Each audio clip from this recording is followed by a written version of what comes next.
चलो, आज हमें वैसे तो नया टॉपिक करना है ईएमएफ और सेल वाला। कुछ एक आधे रेजिस्टेंस के क्वेश्चन रह गए हैं, वो हम जल्दी जल्दी देखते हैं, उसके बाद हम आगे बढ़ते हैं। ठीक है, तो पहला क्वेश्चन, अगर आपके पास कोई क्वेश्चन इस तरीके से आ जाए।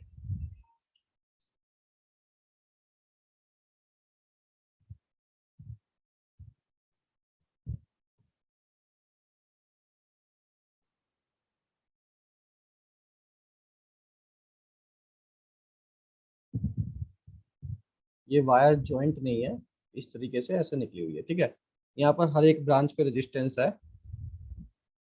2 ओम का इधर रेजिस्टेंस, 2 ओम का इधर रेजिस्टेंस बीच में जॉइंट के बाद, और 2 ओम का इधर रेजिस्टेंस, ऐसे ही 2 ओम इधर इस तरफ, 2 ओम इस तरफ।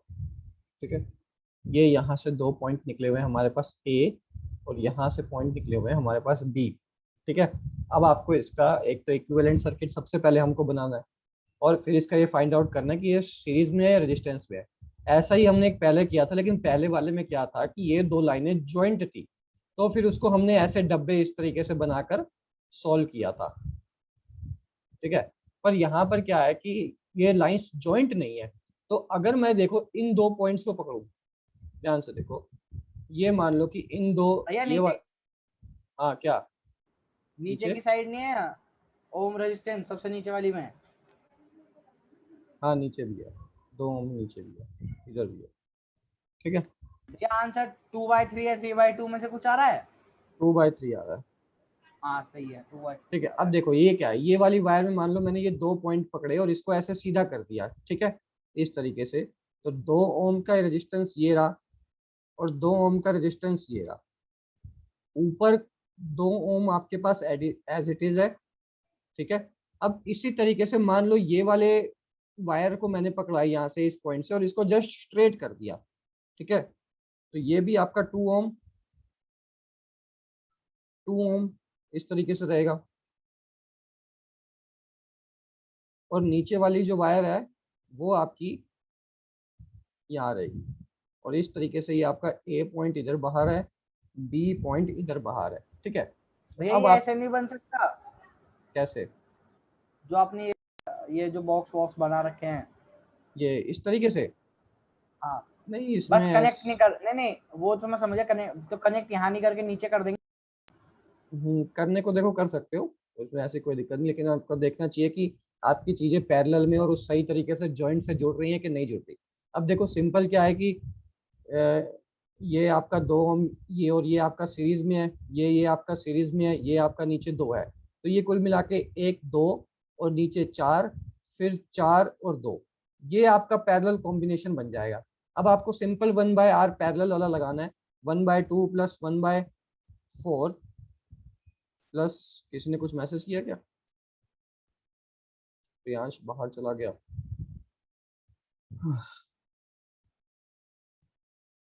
देखो, 1/2 प्लस 1/4, सिंपल 1/4 प्लस 1/2। अब आपको इसको सॉल्व करना है, तो सिंपल आपका आंसर आ जाएगा आसानी से।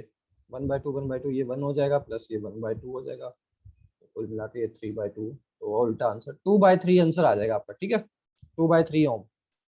हो गया क्लियर? आगे बढ़े, सिंपल सॉल्व करना है और कुछ नहीं है इसमें। प्रियांश जी आवाज आ रही है मेरी?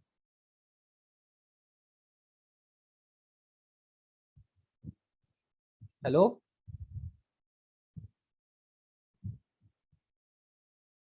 आज सो गया भैया प्रियांश। आवाज आ रही है बाकियों को? चलो अगला क्वेश्चन करते हैं।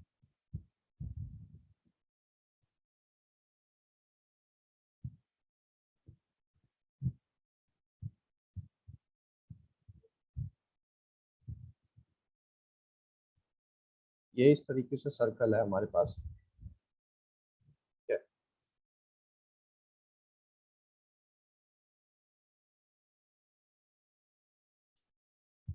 अब आपको रेजिस्टेंस ऐसे दे रखा है कि यहाँ पर आपको दे रखा है स्मॉल आर ओम, इस वाली ब्रांच पे दे रखा है आर ओम, इस वाली ब्रांच पे दे रखा है आर ओम, और यहाँ पर दे रखा है आर ओम। ये जो अभी बना रहे हो जिसमें आर लिखे हुए जुड़ी हुई नहीं है? नहीं, ये जुड़ी हुई नहीं है, ये पॉइंट ए है, और ये पॉइंट बी है। दो तरीके के क्वेश्चन होते हैं, एक में जुड़ी हुई होती है और एक में नहीं होती। तो जिनमें ऐसे जुड़ी हुई नहीं है, यानी आपके पास तीन ब्रांच है, देखो ये ब्रांच, ये ब्रांच, ये ब्रांच, ये डायरेक्टली कनेक्टेड है सर्कल से, बाकी एक वाली ब्रांच नहीं कनेक्टेड है। ये तीनों आपस में जॉइंट बना रही है, देखो ये तीनों आपस में जॉइंट बना रही है, ये वाली, ये वाली और ये वाली। तो ये जो तीनों है ये आपस में पैरेलल में हो जाएंगी। अगर देखो मैं सिंपली इसको इसको पकड़ता हूँ और सीधा लिख देता हूँ इस तरीके से, एक, अब मैंने इसको इसको पकड़ा, सिंपल बना दिया एक, फिर मैंने इसको इसको पकड़ा, सिंपल ये बनाया। अब क्या है कि ये तीनों वायर इस पर्टिकुलर पॉइंट पे आके ज्वाइंट हो रही हैं, तो हमने क्या किया, अब इनको एक पर्टिकुलर पॉइंट पे आके ज्वाइंट कर दिया।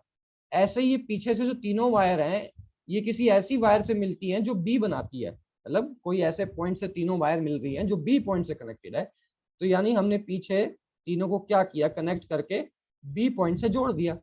अब इस जॉइंट से आगे चले तो यहाँ पर ए पॉइंट आ रहा है, यानी ये जो है रेजिस्टेंस आर ए पॉइंट। तो ये इस तरीके का इक्विवेलेंट सर्किट हो जाता है जिसमें ये तीनों जहाँ जॉइंट हो वहाँ सब पैरेलल में होती है। हाँ, जहाँ जॉइंट हो वहाँ पैरेलल में है, ठीक है, जो जॉइंट नहीं है वो पैरेलल में नहीं है। ये तीनों जॉइंट थे तो पैरेलल में आ गए। अब ये आर आर आर हो गए। अब देखो आप सिंपल इनको पैरेलल वाला फॉर्मूला लगाओगे, पहले में आप यहाँ पर आर पैरेलल वाला ले लेते हैं, 1/r plus 1/r plus 1/r। तो ये आपका जो आर पी आ जाएगा वो आ जाएगा आपका 3/r, ठीक है, ओ सॉरी r/3 आ जाएगा। आप इसको सोल्व करेंगे जब, अब ये r/3 जो है ये सीरीज में है इस r वाले के साथ, तो r नेट, ये बार बार कहाँ गायब हो रहे हो बालको, देखो r नेट अब किसके साथ है, r/3 प्लस r के साथ ये सीरीज में है। तो सिंपल आप अब इसको जोड़ देंगे तो ये कितना हो जाएगा, 3 + 1 4r/3। ये आपका r नेट का आंसर हो जाएगा।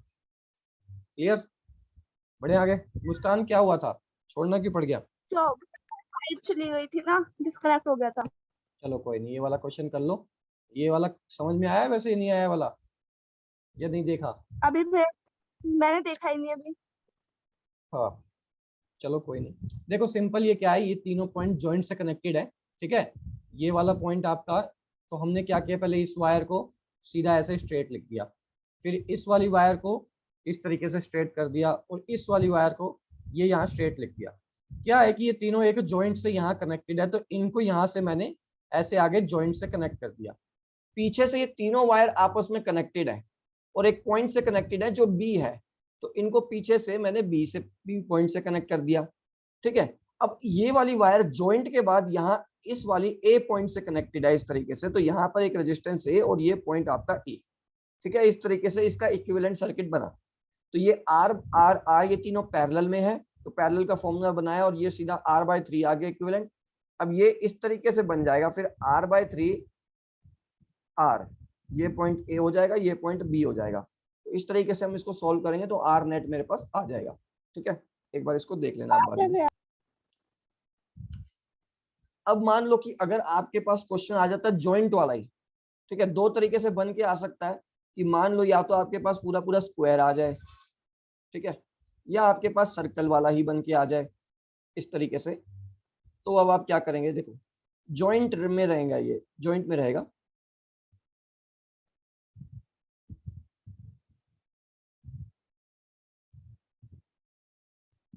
ठीक है। पिछले वाले इस देखो ये स्क्वायर वाले टर्म में भी आ सकता है, मान लो पिछली बारी की तरह अगर क्वेश्चन ऐसा आ जाए कि ये सिंपल लाइन जुड़ी हुई है इस तरीके से, ये जॉइंट नहीं है, तो ये जस्ट हमारा पिछला वाला क्वेश्चन बन जाएगा, ठीक है। बस स्क्वायर और उसका अंतर रहेगा सर्कल का। पर अभी क्या है, अभी हमारे पास जॉइंट है,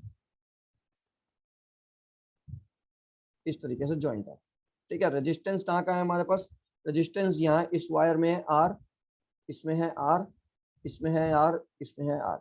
अब पॉइंट ए ये है और बी ऐसे ही पीछे से पॉइंट है, ठीक है। सिमिलरली इसमें भी ये आर आर आर और यहाँ आर।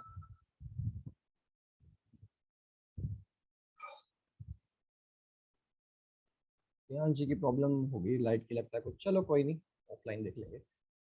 ए और बी ये इस तरीके से आ गया, ठीक है। अब आप क्या करेंगे, सिंपल जब ये चारों इस तरीके से जॉइंट में होंगे तो सिंपल सिंपल आपको एक काम करना है, ये सब ये सारा जो कॉम्बिनेशन है इनको पैरेलल कॉम्बिनेशन में बना देना। ठीक है,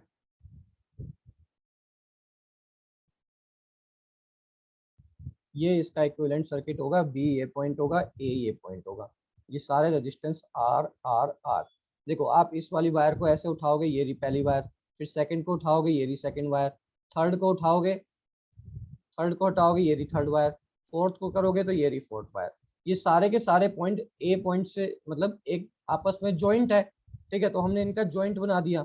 वो जॉइंट जो है वो एक तरफ ए से जाके मिलता है और पीछे वाली तरफ से बी से जाके मिलता है, तो वो ए और बी तो चेंज कर सकते हो, पर बनेगा जो इक्विवेलेंट सर्किट वो इस तरीके से होगा, ये सारे के सारे पैरेलल में रहेंगे। सिमिलरली ये वाला भी जो केस है इसका भी इक्विवेलेंट सर्किट यही होगा। ठीक है, समझ में आया भव्य जी, मुस्कान जी, दुष्यंत जी? आगे भैया। ठीक है, चलो अब हम करते हैं नेक्स्ट टॉपिक। अब यहाँ से हमारा इंपॉर्टेंट टॉपिक है, तो हेडिंग डाल लो EMF comma terminal potential comma internal resistance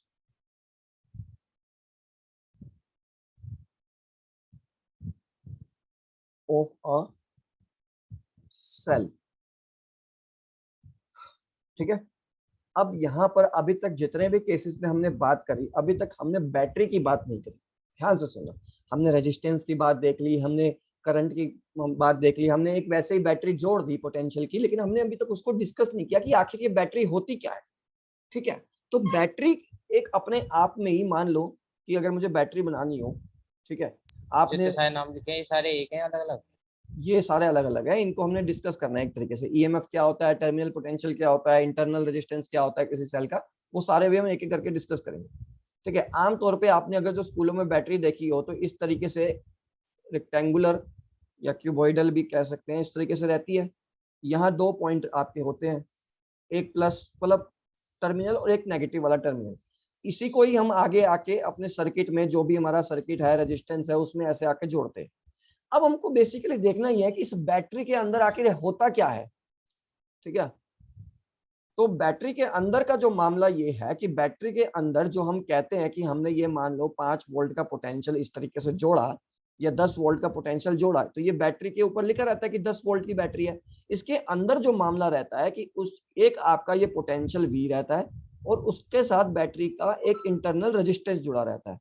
तो वो जो पूरा बैटरी का कॉम्बिनेशन है उसके अंदर आपका पॉजिटिव और नेगेटिव टर्मिनल्स और उसके साथ बैटरी का इंटरनल रेजिस्टेंस। अभी मैं आपको बताऊंगा कि लिखना क्या है, अभी ये सिर्फ समझने के लिए है कि एक बैटरी क्या है मतलब है कि एक बैटरी के अंदर पॉजिटिव और नेगेटिव टर्मिनल्स होंगे। ये पॉजिटिव और नेगेटिव टर्मिनल्स आपने कभी वो केमिस्ट्री में इलेक्ट्रोड्स या इलेक्ट्रोलाइट पढ़े हों, ठीक है, अभी ये लिखना नहीं है, समझना है सिर्फ। तो वो क्या है कि इस तरीके से हम एक इलेक्ट्रोलाइट सॉल्यूशन देखते हैं जिसमें 2 इलेक्ट्रोड्स मेरे पास रहते हैं। ठीक है, एक मेरे पास एनोड रहता है, एक मेरे पास कैथोड रहता है। ठीक है, एनोड शायद पॉजिटिव होता है और कैथोड शायद नेगेटिव होता है। ठीक है, शायद मुझे थोड़ा डाउट है इसमें, कोई नहीं, एक बार चेक कर लूंगा मैं। फिलहाल आप मान सकते हैं कि सही है। इलेक्ट्रोड इस तरीके से जुड़े रहते हैं। ठीक है, और इनके जो बेस में क्या है, बेस में एक तरीके का इलेक्ट्रोलाइट सॉल्यूशन रहता है। तो कुछ कुछ मान सकते हैं कि एक बैटरी के अंदर भी इसी तरीके का एक इलेक्ट्रोलाइट सॉल्यूशन होता है। एक 2 इलेक्ट्रोड्स होती है जिनमें से एक एनोड होती है और एक कैथोड होती है। तो वो जो पॉजिटिव और नेगेटिव टर्मिनल हम देखते हैं वो वास्तव में ये टर्मिनल है, यही आगे जाके उसके प्लस पॉइंट और नेगेटिव पॉइंट में सप्लाई होते हैं। बैटरी का काम क्या है, देखो बैटरी हम क्यों यूज करते हैं, हमारे जो पीछे से सर्किट से करंट आता है उसको अल्टरनेटिव करंट आता है, वो स्टैडी करंट नहीं होता, वो चेंज होता रहता है कंटिन्यूअसली। ठीक है, अगर उसका ग्राफ मुझे बनाना हो तो इस तरीके से उसका ग्राफ बनता है, यानी वो टाइम के साथ तुरंत तुरंत चेंज होता है। लेकिन अगर मुझे सर्किट में स्टैडी करंट देना हो, कांस्टेंट करंट देना हो, मान लो 2 एम्पियर का फिक्स करंट देना हो, तो क्या होगा इस तरीके से, तो यहाँ पर हम डीसी करंट जो होता है वो सर्किट में अप्लाई करते हैं। ठीक है, यानी स्टैडी करंट के लिए सर्किट अप्लाई करने के लिए हम बैटरी का यूज करते हैं। बैटरी के अंदर का स्ट्रक्चर क्या है कि एक आपका कैथोड रहेगा, एक आपका एनोड रहेगा, उसके अंदर कुछ ना कुछ इलेक्ट्रोलाइट सॉल्यूशन तो ये होगा। बैटरी के अंदर सॉल्यूशन कौन सा रहता, किसका रहता? Electrolyte solution. अब ऐसे तो मुझे ध्यान नहीं है, शायद जिंक क्लोराइड या इस तरीके से काफी सारे अलग अलग सॉल्यूशंस होते हैं। ठीक है, मुझे नाम ध्यान नहीं आ रहा, मतलब जो आपने 10th क्लास में पढ़े थे इलेक्ट्रोलाइट का जब वो बनाया था, तो उसी तरीके से काफी वैसे सारे कहते हैं solution हैं। बैटरी के अंदर लिथियम होता है, लिथियम की बनती है बैटरी ऐसा नहीं, कुछ? लिथियम की तो प्लेट्स होती है, ठीक है, वो डिफरेंट थिंग है, वो भी होती है। लेकिन अभी हम आपने कहा बैटरी के अंदर लिक्विड भी होता है एक तरीके से, ठीक है। अगर आपके पास इन्वर्टर बैटरी वाला होगा तो उसमें एक स्पेशल तरीके का नीचे लिक्विड डाला जाता है, और फिर जब उसमें पानी डाला जाता है ताकि उसकी लिक्विडिटी बनी रहे, कुछ समय बाद बैटरी के अंदर पानी डालना पड़ता है। क्यों? ताकि उसकी लिक्विडिटी बनी रहे, उसका पानी सूखे ना। है घर पे वो इन्वर्टर की बैटरी होती है वैसे? हाँ, इन्वर्टर की बैटरी का ही एग्जांपल ले रहा हूँ। तो पानी सूखे ना का मतलब क्या है कि उसका जब तक इलेक्ट्रोलाइट सॉल्यूशन चलता रहेगा तो उसके अंदर से करंट पास होता रहेगा और आपके इन्वर्टर को करंट मिलता रहेगा, ये करंट उसमें स्टोर होता रहेगा, ठीक है। जैसे ही इसका इलेक्ट्रोलाइट सॉल्यूशन खत्म होने लग गया या सूखने लग गया तो आपकी बैटरी धीरे धीरे खत्म होती जाएगी, इस तरीके से। तो आपको ध्यान रखना पड़ता है कि हर शायद 6 महीने में, या जब ज्यादा गर्मियां होती है तो 3-4 महीने में ही, 3 महीने 2 महीने में ही, जब बैटरी पुरानी होती है तो हर 1.5 महीने में उसके अंदर एक स्पेशल तरीके का पानी डालना पड़ता है, चाहे वो आरओ वाला पानी हो, ठीक है। आरओ वाला पानी क्यों डालते हैं हम? आरओ वाला पानी अनआयनाइज्ड पानी होता है, ठीक है। ये वैसे मैं अलग से बता रहा हूँ, हम जनरली आरओ का पानी, या जो एक केन आती है यहाँ से 25 या 35 रुपए की, तो वो डी आयनाइज्ड वाटर होता है। डी आयनाइज्ड यानी उसके अंदर आयंस नहीं होते, वो प्योर वाटर होता है। प्योर वाटर इसलिए डाला जाता है क्योंकि ऑलरेडी इसके अंदर जो आयंस है, हमको जस्ट उसको लिक्विडिटी करनी है। हम इसमें नए दूसरे आयंस अगर डाल देंगे तो जो बैटरी का इंटरनल स्ट्रक्चर है, जो वो जिसपे वो बना हुआ है, तो वो थोड़ा सा डैमेज हो सकता है। तो इसलिए कभी आपके घर में जो वो डालने आते हैं, या तो वो केन लेके आते हैं या फिर वो कहते हैं कि आरओ का पानी गर्म करके आप दे दीजिए उनको। इस तरीके से चलता है, टैप वाटर नहीं डालेंगे, ठीक है। हाँ, बात आई समझ में? चलो, ये तो सब हमारे इतने काम की बातें नहीं है, ये जनरली मैंने बस आपको बता दिया। तो कुल मिला के अभी हम क्या करते हैं, हम एक बारी बैटरी का इक्विवेलेंट सर्किट बनाते हैं, ठीक है, ताकि उससे आपको थोड़ा इजी हो जाए कि इक्विवेलेंट सर्किट आखिर सेल की होती क्या है। यहाँ पर बैटरी में बोल रहा हूँ, इन जनरल हम जो वर्ड यूज करते हैं फिजिक्स की भाषा में, हम उसको सेल कहते हैं। जैसे कि जो भी हमने स्ट्रक्चर देखा वो क्या है, एक तरीके का इलेक्ट्रोलाइटिक सेल है, ठीक है। तो वो इक्विवेलेंट स्ट्रक्चर उसका क्या है कि मान लो ये बैटरी अगर आपकी है इस तरीके से, कोई ये पॉजिटिव टर्मिनल है, ये नेगेटिव टर्मिनल है। उतारना बता देना। अब यहाँ ये उतारना है, ठीक है, ये वैसे समझने के लिए उतारना है आपको। ये पॉजिटिव टर्मिनल और ये, और इसमें मान लो 10 वोल्ट इस तरीके से लिखा हुआ है आपके पास, ठीक है। ये आपकी एक बैटरी। इसका जो इक्विवेलेंट सर्किट की अगर मैं बात करूं तो इसके अंदर एक पॉजिटिव रोड, एक नेगेटिव रोड, और एक बैटरी का इंटरनल रेजिस्टेंस।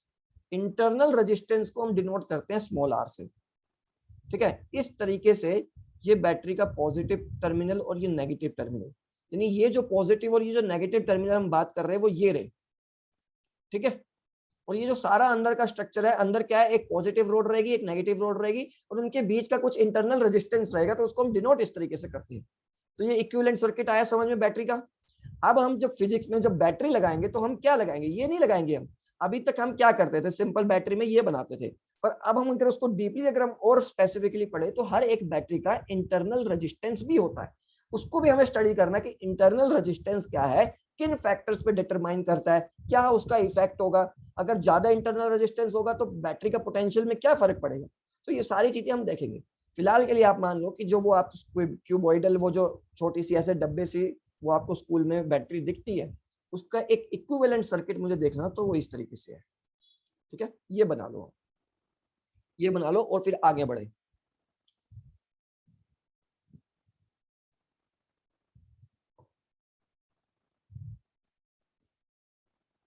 डन भैया। डन। चलो, अब यहाँ पर दो चीजें हमको समझनी है। ये दिखाओ दिखाओ दिखाओ। चलिए लिख ले दुष्यंत। बाबे ठीक चल रहा है या प्रॉब्लम हो रही है कुछ? है भी, चला गया ये,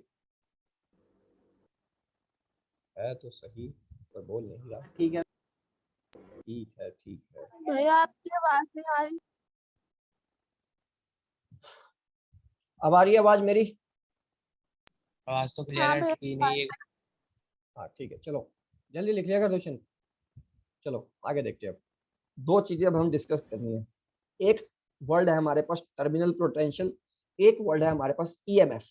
इन दोनों में क्या डिफरेंस है वो अभी हमको देखना है। उसके लिए पहले मैं एक आपके लिए सर्किट बनाना चाहूंगा, प्यारा सा। देखो, ये भी बनाते जाओ सर्किट साथ साथ।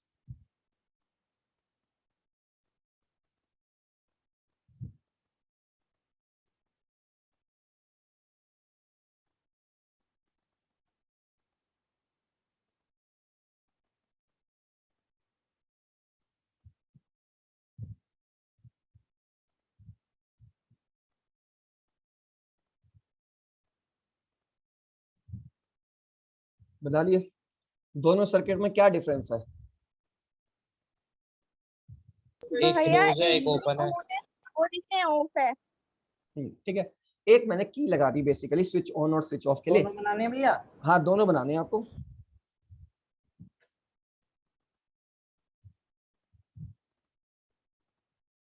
देखो मामला क्या है दोनों का, एक ओपन सर्किट है। अगर मेरे पास सर्किट ओपन है, सीधी सीधी वैसे किताबों में लिखा है, बड़ा ही टिपिकल लैंग्वेज में लिखा है, मैं आपको सिंपल लैंग्वेज में समझाता हूँ कि अगर मेरे पास सर्किट ओपन है यानी कि नहीं क्लोज नहीं है, ओपन है, तो यहाँ पर जो पोटेंशियल मैं शो करूंगा, यानी अगर मैं वोल्ट मीटर से जो पोटेंशियल शो करूंगा मतलब चेक करूंगा, वो जो पोटेंशियल आएगा वो मेरे इक्विवेलेंट होगा ईएमएफ के। क्या? सेल के अक्रॉस, जैसे हम देखते हैं कि हर बैटरी का पोटेंशियल लिखा रहता है ना, हमें प्रोवाइड करना है सर्किट में 20 वोल्ट, 40 वोल्ट की बैटरी, 5 वोल्ट की बैटरी, 2 वोल्ट की बैटरी, इस तरीके से।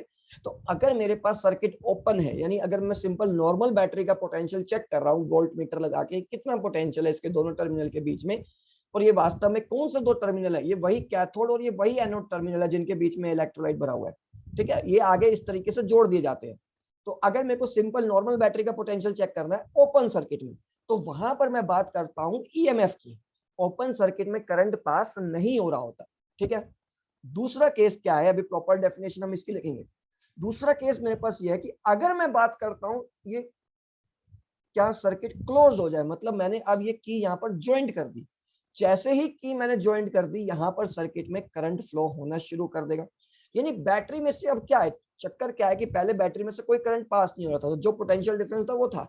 अब क्या है कि बैटरी में से कुछ अमाउंट ऑफ करंट पास होना शुरू हो गया, तो जितना अमाउंट ऑफ करंट पास होगा तो कुछ ना कुछ उसके पोटेंशियल में भी चेंज आएगा। अब जो पोटेंशियल मैं यहां से मेजर करूंगा मैं वोल्ट मीटर लगा के, उसको मैं कहता हूं कि टर्मिनल पोटेंशियल। क्या कहेंगे हम उसको? Terminal potential. तो सीधी सीधी अभी ये लिखना है, अभी मैं लिखवाऊंगा प्रॉपर डेफिनेशन। अभी समझने के लिए दो सर्किट आपने बनाए कि जब कभी ओपन सर्किट होता है और बैटरी में कोई करंट फ्लो नहीं हो रहा होता, no current draws from the battery, उस केस में जो पोटेंशियल डिफरेंस है अक्रॉस द सेल वो होता है मेरे पास ईएमएफ। ईएमएफ की फुल फॉर्म होती है इलेक्ट्रोमोटिव फोर्स। ठीक है, अभी हम लिखेंगे इसको। अगर सर्किट क्लोज है तो उसमें से आई करंट ड्रॉन होगा और जो पोटेंशियल डिफरेंस उस सेल के अक्रॉस आएगा वो होगा मेरे पास टर्मिनल पोटेंशियल। बात आई समझ में? तो पहले ईएमएफ और टर्मिनल पोटेंशियल की डेफिनेशन लिख लो। ईएमएफ के लिए ये वाला बताइए ईएमएफ। भैया इलेक्ट्रोमोटिव। रिकॉर्ड दो, रिपीट कर देना। हाँ रिपीट कर रहा हूँ, एक मिनट रुको, मेरी कॉपी गिर गई। ईएमएफ की फुल फॉर्म क्या होती है तो बता दो एक बार। बता रहा हूँ।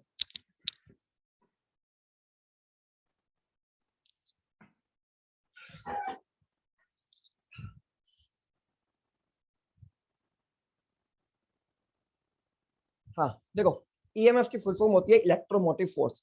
इलेक्ट्रोमोटिव फोर्स भी क्या है, एक तरीके का पोटेंशियल डिफरेंस ही है। अब मान लो कि मेरे पास ये रही बैटरी, ठीक है, ये सिंपल के आगे क्या बोला? अरे लिखवाऊंगा अभी, रुक जा। इलेक्ट्रोमोटिव फोर्स, ठीक है। अभी देखो, ये सपोज करो ये आपकी लैब वाली बैटरी है, वैसे तो ये घड़ी है, पर मान लो कि एक तरीके से बैटरी है और इसके यहाँ पर दो पोटेंशियल पॉइंट लगे हुए। अब मैं अगर एक पर्टिकुलर वोल्ट मीटर लेके आऊं और चेक करूं कि भैया इस दो पॉइंट के बीच में कितना पोटेंशियल है, तो जो पोटेंशियल मेरे पास आएगा, अगर क्लोज है, अगर क्लोज रहेगा करंट फ्लो हो रहा है तो पोटेंशियल अलग होगा, अगर टर्मिनल पोटेंशियल, अगर करंट फ्लो नहीं हो रहा है तो ईएमएफ हो जाएगा। ईएमएफ होगा। यानी अगर सर्किट ओपन है और उस केस में नॉर्मल बैटरी का मैं वो देखूं तो वहां पर जो बात आएगी वो ईएमएफ, यानी जो आपको बैटरी पे लिखा रहता है कि 20 वोल्ट, 10 वोल्ट, 5 वोल्ट, हर बैटरी पे जो लिखा रहता है ना कि ये 25 वोल्ट की है, 20 वोल्ट के, वो उसका ईएमएफ होता है। ठीक है, वो वैल्यू वो होती है जो ओपन सर्किट में वो शो करता है। जैसे ही आप उसको किसी सर्किट से जोड़ेंगे, यानी अगर इस वाली बैटरी की बात करें जो इन्वर्टर बैटरी वाली बात है, जैसे ही आप उसको इन्वर्टर से जोड़ेंगे फिर जो पोटेंशियल आप चेक करेंगे तो वो आपका पोटेंशियल होगा टर्मिनल पोटेंशियल, यानी दो एंड्स के बीच का पोटेंशियल हो जाएगा है। और टर्मिनल पोटेंशियल, हाँ टर्मिनल पोटेंशियल मिलेगा। अब आप मुझे थोड़ा सा ये बताओ कि ईएमएफ ज्यादा होगा या टर्मिनल पोटेंशियल ज्यादा होगा? ईएमएफ को हम डिनोट करते हैं जनरली बुक्स में एप्सिलॉन से डिनोट करते हैं। ठीक है, मैं इस तरीके से ई बना देता हूँ जिससे ईएमएफ हो, एक ही बात है।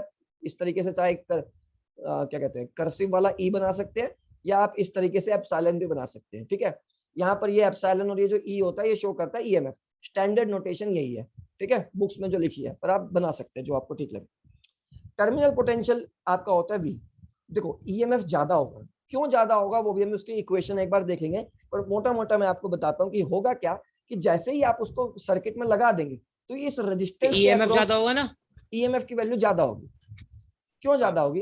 क्योंकि जैसे ही आप उसको लगा देंगे, देखो इंटरनल रेजिस्टेंस जो है ना बैटरी का, वो भी अब काम करना शुरू कर देगा जब आप उसको क्लोज सर्किट में लगाएंगे। ओपन सर्किट में इंटरनल रेजिस्टेंस का भी कोई फंडा नहीं, आउटर का भी कोई फंडा नहीं, ठीक है। तो जैसे ही आप उसको लगा देंगे तो करंट ड्रॉन होना शुरू हो जाएगा, यानी बैटरी कुछ अमाउंट में डिस्चार्ज होनी शुरू हो जाएगी। तो जब डिस्चार्ज होनी शुरू हो जाएगी, कुछ अमाउंट में करंट फ्लो होना शुरू हो जाएगा, तो ये जो पोटेंशियल आएगा ना इस वी के अक्रॉस, ये वैल्यू कम आएगी। तो इन जनरल जो आपका ईएमएफ होता है वो ग्रेटर देन होता है टर्मिनल पोटेंशियल से, ठीक है। एक ऐसा केस होता है जिसमें टर्मिनल पोटेंशियल भी ज्यादा होता है ई से, वो भी हम डिस्कस करेंगे। कुल मिला के काफी सारी चीजें हो गई, अब उसको कंप्राइज करते हैं और लिखते हैं, ठीक है। पहला काम अब आपका क्या है कि ईएमएफ के लिए ये वाला सर्किट आप बनाइए, ठीक है, अगर नहीं बनाया तो, और उसके नीचे आप डेफिनेशन लिखिए ईएमएफ की। बहुत इंपॉर्टेंट ये डेफिनेशन है, ये आपकी एग्जाम से पूछी जाती है, कई बार यूटी एग्जाम्स में पूछ लिया जाएगा, what is the difference between terminal potential and electromotive force, तो आपको ये डिफाइन करना पड़ेगा, ठीक है। डेफिनेशन मेरे पास लिखी हुई है, मैं आपको बताता हूँ। हाँ, ईएमएफ की डेफिनेशन लिखो। ईएमएफ की डेफिनेशन में क्या है, देखो इसकी फुल फॉर्म क्या होती है, इट इज फुल फॉर्म ये होती है इलेक्ट्रोमोटिव फोर्स, ठीक है। डिनोट इसको हमने किससे किया, ई से करा या एप्सिलॉन से करा, जिससे मर्जी आप एक चीज पूछनी है। हाँ पूछो भैया, जैसे जब हम टेम्परेचर बढ़ा देते हैं हाँ तो ये इलेक्ट्रॉन्स की मोबिलिटी कम कैसे हो जाती है? हाँ कम होती है, क्योंकि देखो ये मैं आपको अच्छा, बताऊंगा। कम, हाँ कम क्यों होती है? अरे ये मोबिलिटी बताओ, इलेक्ट्रॉन्स की कमी तो होगी, ये कैसे होती है हमारे? मैं बताऊं। एक मोबिलिटी का डेरिवेशन हम जब करेंगे ना, हमारे शायद सिलेबस में है, पता नहीं इसमें है या कहीं तो है मोबिलिटी का डेरिवेशन, ठीक है। जब मोबिलिटी की बात आएगी तो हम देखेंगे, तो फॉर्मूला एक मोबिलिटी का बनता है। अगर मैं आपको वो फॉर्मूले से बताऊंगा तो मोबिलिटी का आपको साफ साफ दिख जाएगा कि हाँ, क्योंकि रेजिस्टेंस बढ़ जाता है टेम्परेचर बढ़ाने से, रेजिस्टेंस बढ़ता है तो फ्लो थोड़ा कम हो जाता है, जिसके कारण मोबिलिटी कम हो जाती है। चलो वो हम देखेंगे, मैं आपको बता दूंगा वो, ठीक है। मोबिलिटी डिक्रीज होती है फिलहाल, ये जान लो। चलो अभी देखते हैं इलेक्ट्रोमोटिव फोर्स किससे डिनोट करते हैं, ई से। ये क्या चीज है, व्हेन, यहां से डेफिनेशन शुरू करेंगे, when the cell is in open circuit, when the cell is in open circuit. याद रखना डेफिनेशन के साथ साथ वो सर्किट जरूर बनाना, उससे इंप्रेशन अच्छा पड़ता है, नंबर भी पूरे मिलने की चांसेस होती है।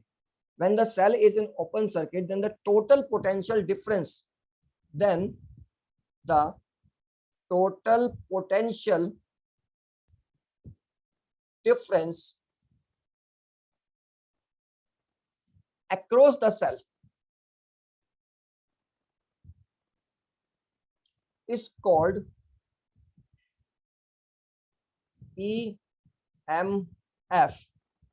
of the cell, ठीक है। अब यहाँ पर अपना जो सर्किट बना रखा हो, ठीक है, ये देखो इंटरनल, अच्छा इंटरनल रेजिस्टेंस को दो तरीके से नोट करते हैं। ये मान लो एक बैटरी, और बैटरी के जस्ट साथ में आप एक रेजिस्टेंस लगा दें, ठीक है, और नीचे वाला आपका रोड रेजिस्टेंस आर, ये स्मॉल आर, ये इस तरीके से की, इस तरीके से सही से जोड़ लेना। एक तरीका तो ये होता है, दूसरा तरीका ये होता है कि ये आप बैटरी है और बैटरी के ऊपर इस तरीके से आप लगा दें, दूसरा तरीका आपका होता है ये। तो अगर आपको बुक वगैरह में इस तरीके से बना हुआ दिखे तो आप समझ लेना कि ये इंटरनल रेजिस्टेंस दे रखा है और ये सीरीज में ही है, ठीक है। ये आपका सर्किट में इस तरीके से ही जुड़ा हुआ है। इसमें बनाने का फायदा क्या होता है, ये आपको दिख जाता है कि सर्किट में इस तरीके से जुड़ा हुआ है, और इसमें ऐसा इतना क्लियर नहीं हो पाता, लेकिन कई बार बुक्स में ऐसे भी आपको दिया हुआ, तो उस हिसाब से आप देख लेना, कंफ्यूज मत होना। रेजिस्टेंस काउंट होता है क्या क्या कहा दुष्यंत जी, समझा नहीं मैं। ये जो रेजिस्टेंस है, इंटरनल रेजिस्टेंस काउंट होता है? अकाउंट होता है, देखेंगे, अभी सारा खेल तो है ना, तभी तो हमने पढ़ा। हाँ मुस्कान जी क्या कह रहे हो आप? मैं वही पूछ रही थी। क्या पूछ रहे थे, समझा नहीं मैं। चलो बता दो, नहीं तो मैसेज कर देना बाद में, कोई दिक्कत नहीं, ठीक है। टर्मिनल पोटेंशियल, अब क्या है terminal potential, simple, open circuit की जगह बस यहाँ पर क्या डिफरेंस आ जाएगा, क्लोज सर्किट, बात खत्म, पैसा आ गया। ठीक है, when the cell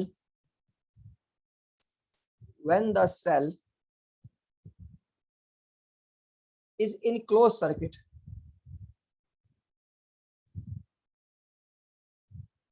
when the cell is in closed circuit, then the total potential difference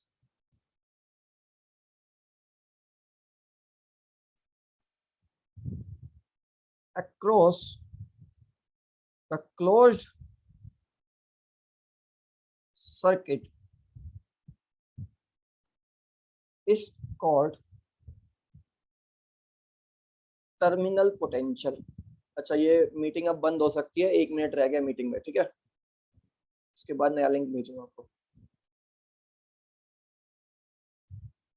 terminal potential, इसको हम डिनोट करते हैं वी से, वही जो अपना नॉर्मल वी था। अभी तक हम उसको क्या करते थे, सर्किट में लगा के वी देखते थे, तो हम इसको वी से ही डिनोट करेंगे। ठीक है, अब यहाँ और इसके बाद जो आप सर्किट बनाएंगे, ठीक है, सर्किट ये वाला बनाएंगे, नहीं बनाया तो यहाँ पर की आपकी क्लोज्ड रहेगी, क्लोज्ड आर, ठीक है, आई करंट इसमें से ड्रॉन होगा।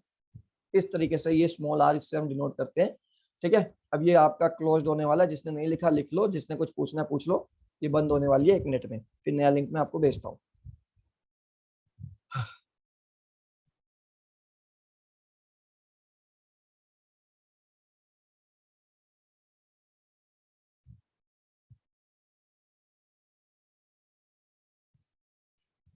लिख लिया सबने?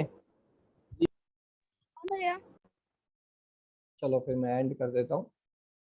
ठीक है, नया लिंक भेजता हूँ आप लोगों को।